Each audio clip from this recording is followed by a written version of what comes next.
علامہ عنایت اللہ کافی رحمۃ اللہ تعالی علیہ نے لکھا تھا،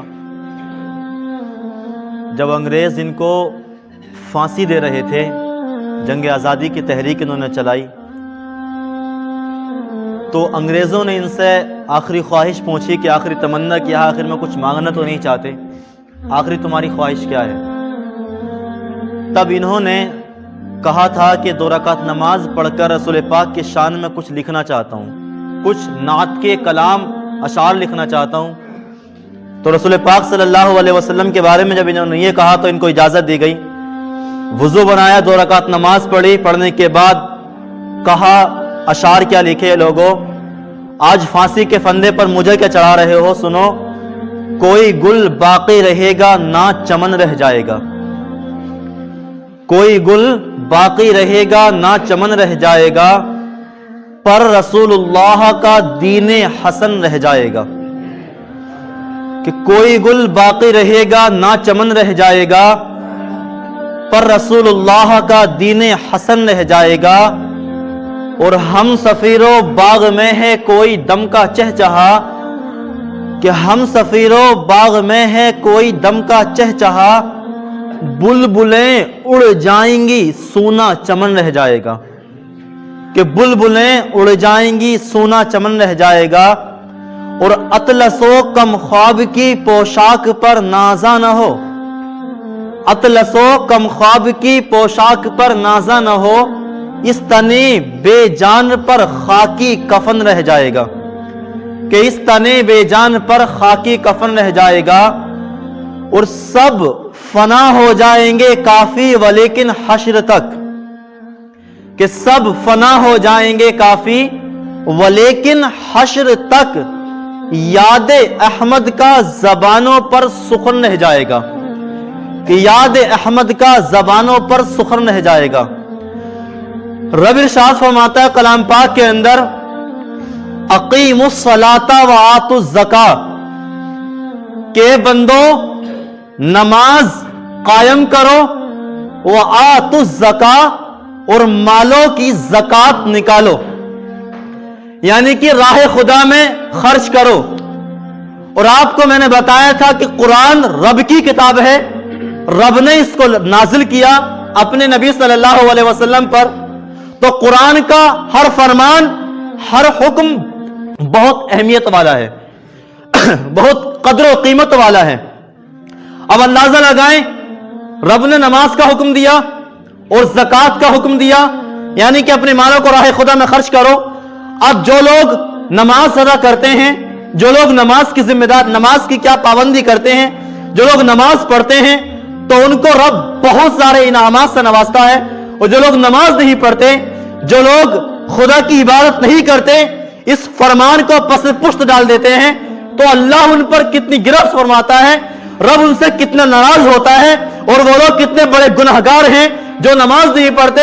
امام غزالی رحمۃ اللہ تعالی علیہ نے اپنی کتاب مکاشفۃ القلوب میں حضرت موسیٰ علیہ السلام کا ایک واقعہ فرمایا کہ ایک مرتبہ موسیٰ علیہ السلام کے پاس ایک عورت آئی، آنے کے بعد اس عورت نے کہا کہ اے موسیٰ علیہ السلام، اللہ کے نبی، میں بہت گنہگار عورت ہوں اور بہت مجھ سے بڑے بڑے پاپ ہوئے ہیں، آپ رب سے یہ دعا کریں کہ اللہ مجھے معاف کر دے۔ نبی کے پاس آنے کے بعد جب موسیٰ علیہ السلام سے توجہ کرنا ذرا اس واقعے پر، موسیٰ علیہ السلام سے جب اس عورت نے کہا کہ موسیٰ علیہ السلام رب سے دعا فرمائیں کہ اللہ مجھے معاف کر دے، بہت گنہگار میں عورت ہوں، بڑے گناہ کیے ہیں، موسیٰ علیہ السلام نے اس عورت سے کہا کہ اللہ کی بندی، تجھ سے کون سا ایسا گناہ ہوا، تجھ سے کون سا ایسا گناہ ہوا جس گناہ کی وجہ سے تو اتنی شرمسار ہے، اتنی شرمندہ ہے؟ تو اس عورت نے کہا کہ اے نبی، اگر آپ میرے گناہ کو سنیں گے تو آپ مجھ سے منہ پھیر لیں گے اور آپ مجھ سے ناراض نہ ہو جائیں، مجھے اس بات کا ڈر ہے۔ موسیٰ علیہ السلام نے کہا اچھا بتا تو صحیح، کون سا ایسا تجھ سے گناہ ہوا جس گناہ کی وجہ سے تو اتنی شرمسار ہے اور اتنی رو رہی ہے؟ تو اس عورت نے کہا دراصل واقعہ یہ ہوا کہ میرا کسی مرد سے افیئر ہوا، چکر کسی مرد سے ہوا، اس کے ساتھ میں نے زنا کروایا، وہ کروانے کے بعد جو میرا حمل ٹھہرا، اس سے جو اولاد پیدا ہوئی، اس اولاد کو پیدا ہوتے ہی وہ ننھی سی جان جب دنیا میں آئی تو حرام کی بچی تھی، وہ حرام کا بچہ تھا، میں نے اس بچی کا گلا دبا کر اس کو جان سے مار دیا. اللہ اکبر. جب موسیٰ علیہ السلام سے اس عورت نے کہا کہ زنا کروایا, کرانے کے بعد جب بچی پیدا ہوئی اس کو میں نے جان سے مار دیا, تو موسیٰ علیہ السلام نے کہا دفع ہو جائے یہاں سے, کہیں ایسا نہ ہو کہ تیرے اس گناہ کی وجہ سے آسمان سے بارش نہ, آسمان سے کیا ہے, آگ نہ برس جائے, کہیں اللہ کا عذاب نازل نہ ہو جائے, یہاں سے چلی جا. تو اس عورت نے کہا, یہ عورت روتی ہوئی یہاں سے چلی گئی. جانے کے بعد موسیٰ علیہ السلام کے پاس حضرت جبرائیل علیہ السلام حاضر ہوئے. حاضر ہونے کے بعد جبرائیل علیہ السلام نے کہا, اے موسیٰ علیہ السلام, آپ نے اس عورت کو بھیج کیوں دیا؟ آپ نے اس عورت کو للکار کیوں دیا؟ آپ نے اس سے بڑھ کر گنہگار نہیں دیکھا ہے؟ آپ نے اس سے بڑا گنہگار کوئی نہیں دیکھا؟ تو موسیٰ علیہ السلام نے کہا, اے جبرائیل, اس عورت سے, بدکارہ عورت سے جس نے زنا جیسا بڑا گناہ کیا ہو اور جو اولاد پیدا ہوئی اس کو بھی مار دیا, اس سے بڑھ کر گنہگار اور کون ہوگا؟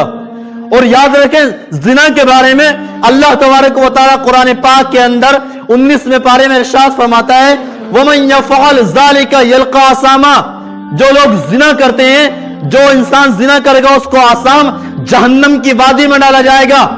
آگے رب ارشاد فرماتا ہے, یُضَاعَفْ لَهُ الْعَذَابُ يَوْمَ الْقِيَامَةِ وَيَخْلُدْ فِيهِ مُهَانًا, قیامت کے دن اس زانی کو دگنا عذاب دیا جائے گا. سنگل عذاب برداشت کرنے کی طاقت ہمارے جسموں میں نہیں ہے. رب فرماتا ہے اس کو دگنا عذاب دیا جائے گا. وَيَخْلُدْ فِيهِ مُهَانًا, اور وہ ہمیشہ اسی عذاب کے اندر رہے گا, ہمیشہ اسی عذاب میں رہے گا.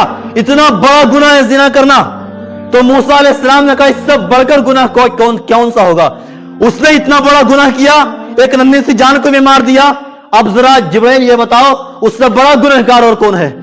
تو موسیٰ علیہ السلام سے جبرائیل علیہ السلام نے کہا کہ اللہ کے نبی, اس سے بھی بڑا گنہگار, اس سے بھی بڑا گنہگار وہ لوگ ہیں, اس سے بڑھ کر گنہگار وہ لوگ ہیں جو کہ نماز نہیں پڑھتے ہیں. اللہ اکبر. اندازہ لگا سکتے ہیں آپ اپنا کہ جبرائیل علیہ السلام نے کیا کہا موسیٰ علیہ السلام سے, اور قرآن کی آیت پڑھ کر سنائی. قرآن کی آیت میں پروف کے ساتھ آپ سے بیان فرما رہا ہوں. 19ویں پارے میں رب ارشاد فرماتا ہے, اب ذرا اندازہ لگاؤ اس انسان سے بڑھ کر گنہگار کون ہوئے جو کہ نماز نہیں پڑھ رہے ہیں. وہ تو زنا بھی معاملہ نہیں کر رہے یا اولاد کو قتل نہیں کر رہے, لیکن اس سے بڑھ کر گنہگار بے نمازی ہیں. اپنا محاسبہ کبھی کیا ہے کہ کتنا قرآن پاک کی آیت پڑھ کر بتائے جائیں, کتنا سمجھایا جائے, لیکن نماز کو نہیں پڑھتے. نماز پڑھنے میں کیا تمہارے قدم بوجھل ہو رہے ہیں؟